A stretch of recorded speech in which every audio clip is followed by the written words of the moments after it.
Just do your best. I always think it's a good idea to warm up like that at the start of a video, and then every time I'm editing it, I'm like, why did I do this again? We'll be just fine, everything will be alright, alright.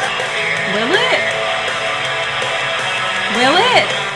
Hello cinnamon rolls. Today I'm doing the NaNoWriMo tag, so let's fucking get on with it. Question 1, how many times have you done NaNoWriMo? So I had to think about this, but I think it's about 4 times altogether.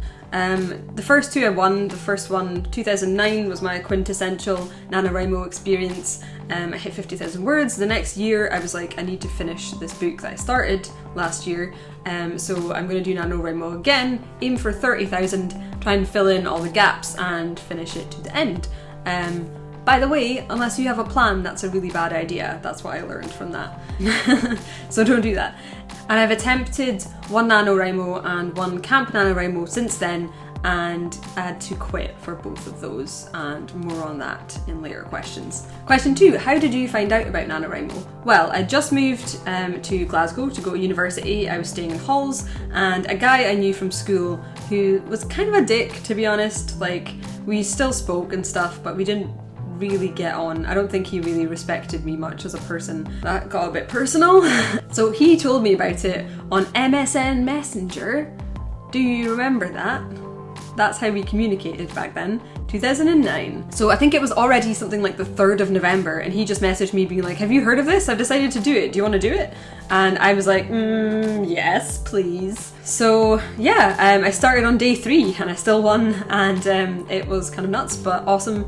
To this day, it kind of gives me a little bit of like a warm fuzzy to know that he quit on day 5 and I continued to the end. And now I'm a novelist. Suck on that, guy I'm not gonna name. Question 3, what was the name of the first novel you attempted with Nano? I'm not gonna do a drum roll because I think that would go badly, but it was State of Flux! Look, it's this one! You see, it just got a new cover. 7 years later, here is my first Nano novel.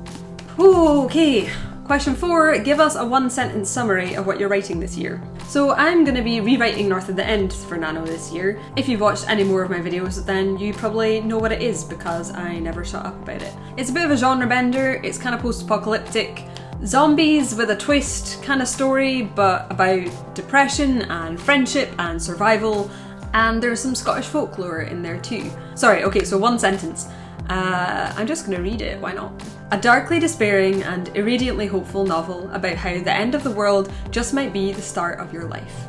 Yeah, and my kind of main aim with this book in general is to make it a lot less depressing than it sounds. I promise there's some magic and some humour in there too, because you can't actually survive depression without humour, you know?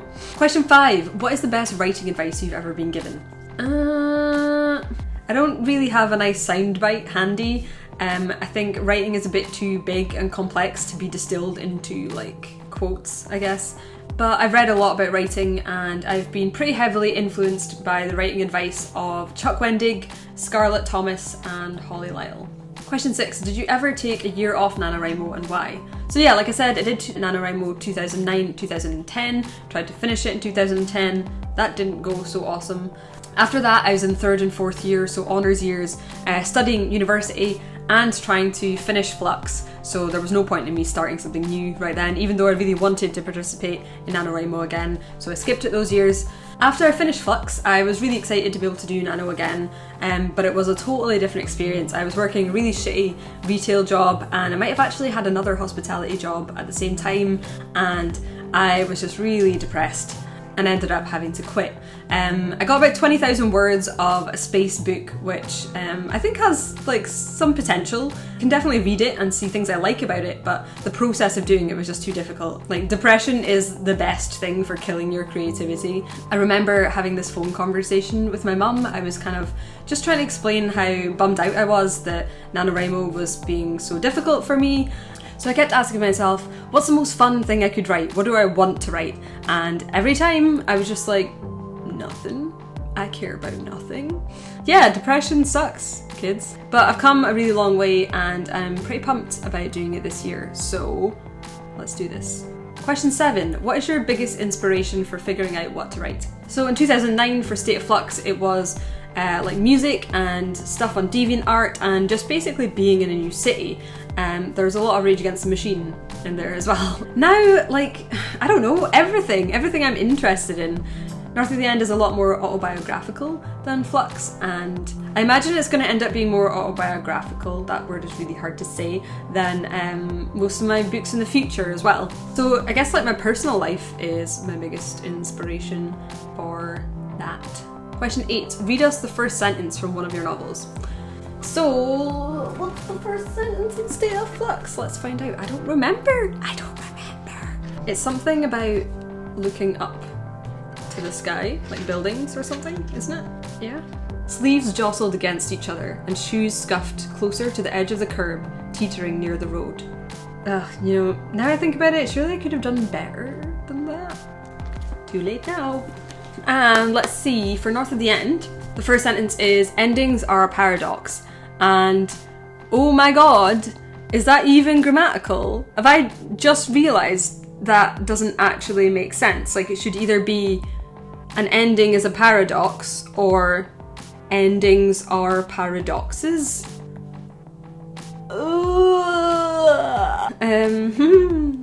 So we'll have another look at that, I think, yeah. Oh, last question.